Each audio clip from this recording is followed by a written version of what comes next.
for Lester and Jeff, you know, we're finally on the other side of the curtain, and in this episode, in this kind of finale, we are actually brought in voluntarily by the gang into our first official mission, which we go about tackling in the only way that we know how, and very much in the way that we're wont to do, which you'll see, what happens.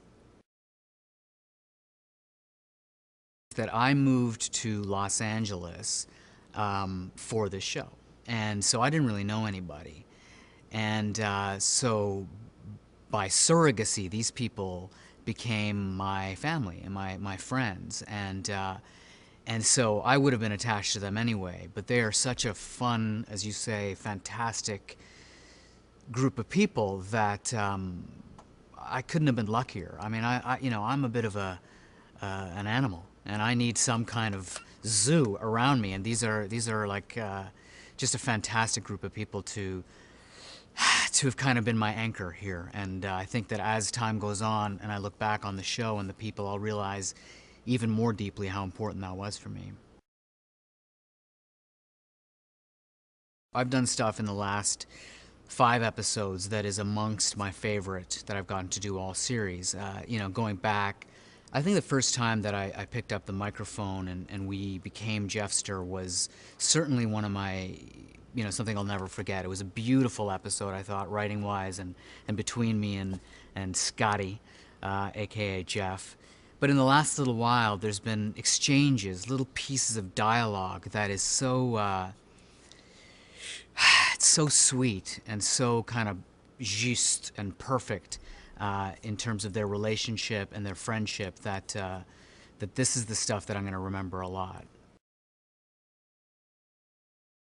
I've grown to love this character so deeply because he wears, this eggshell of rage and insanity and madness outside him, but on the inside, he's a very soft, broken boy. And I don't know if before this he would have ever been ready to jump into the spy world. So I've really had a phenomenal time kind of, Jeff and Lester create this little bubble of their own, this world that only really affects them and sometimes crosses over. But I've enjoyed developing that relationship a lot. I've never been somebody who said I need to go into the spy world, or as fun as that is, and as much as I've wanted to use my body for some fightness, I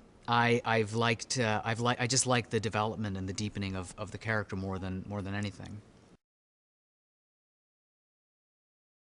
I've never been a part of something like this. I've done shows before, and when you say what are you going to miss about the show, it is a 3-part thing. It's the character, it's the people, and it's the fans. They've carried us on their back. It's because of them that we're here, and I really am happy that if the show had to end, that we get to end it on our terms because we give them a proper ending, and they deserve that more than even we deserve that. They deserve to have the story that they pushed for, that they wanted, come to a proper close. It's been unbelievable. It's been one of the most eye-opening new experiences that I've gone through in dealing with fans of this show. I mean, they've done so many songs that that I'm both horrified by and have had the hardest time tackling. I think that the tougher the song, the more brutal it is to sing for a non-singer like me, that will go on that playlist, because that seems to be the methodology of how they pick their songs. They're like, what's a note that almost no one can hit? Let's get Vik to try that. So that's, I think, how they go about it. The singing part has just been an unbelievably new learning curve for me, to get into the studio with Tim Jones and work songs. That's another thing that I'm really gonna miss doing, being I go on my own time, and I work this music, and I see how professionals work it, and it's just been, you get on a TV show, you'll be like, okay, I'm gonna be doing, some scene work, but you never realize you're gonna be diving into a whole new art form. It's been extraordinary. The hair is an extension of his rage. I think it grows out of him that way. They try to cut it, and it just keeps growing back. So rage is fantastic for hair, um, and Moroccan hair oil. Those two things. As soon as they call cut on that last episode, on that last scene for Lester, I'm cutting my hair. I'm gonna cut it. I've had it like this for 5 years. It's time for a faux hawk.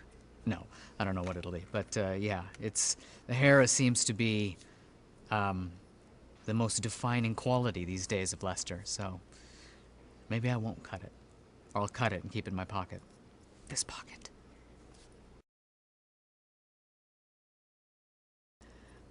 You should tune in to the series finale because when I read it, I was shaken, moved, stirred. I laughed my ass off, and it's honestly one of the most beautiful pieces of writing I've ever read. So jump in, bite in, because it's gonna get you.